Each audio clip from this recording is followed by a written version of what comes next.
దొండకాయ fry curry. దీనికోసం ముందుగా స్టవ్ పై కడాయి పెట్టుకొని కొంచెం ఆయిల్ పోసుకోవాలి. ఆయిల్ పోసుకున్న తర్వాత ఆవాలు, జీలకర్ర, ఆనియన్ ముక్కలు, ఇంకా 2-3 పచ్చిమిరపకాయ ముక్కలను కూడా వేసుకొని మంచిగా ఫ్రై చేసుకోవాలి. ఇవి ఫ్రై అయిన తర్వాత ఇందులోకి అల్లం వెల్లుల్లి పేస్టు, పసుపు కూడా యాడ్ చేసుకొని ఇవి కూడా కలుపుకొని పచ్చివాసన పోయిన తర్వాత ఇప్పుడు ఇందులోకి కట్ చేసి పెట్టుకున్న దొండకాయ ముక్కలను అయితే యాడ్ చేసుకోవాలి. ఇవి 250 గ్రామ్స్ దొండకాయ ముక్కలు. ఈ దొండకాయ ముక్కలు కూడా యాడ్ చేసుకొని మళ్ళీ ఒకసారి కలుపుకొని మూత పెట్టుకొని లో టు మీడియం ఫ్లేమ్లో ఒక 5 to 6 మినిట్స్ అయితే మగ్గించుకోవాలి. మధ్య మధ్యలో మూత తీసుకుంటూ కలుపుకుంటూ మగ్గించుకోవాలి, లేదంటే కింద అడుగంటుకుపోతుంది. ఆయిల్ తక్కువ వేసాం కాబట్టి ఇలా మధ్యలో కలుపుకుంటూ మూత పెట్టుకోవాలి.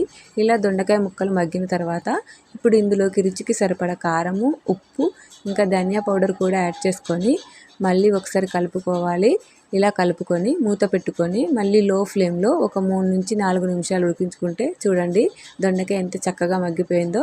అంతే అండి. మళ్ళీ ఒకసారి కలిపేసుకొని స్టవ్ ఆఫ్ చేసుకుంటే ఎంతో రుచికరమైన దొండకాయ వేపుడు అయితే రెడీ అయింది. చాలా బాగుంటుంది. ఇలా చేస్తే దొండకాయ ఎక్కువ కూడా ఉడకదు. నచ్చితే ట్రై చేయండి.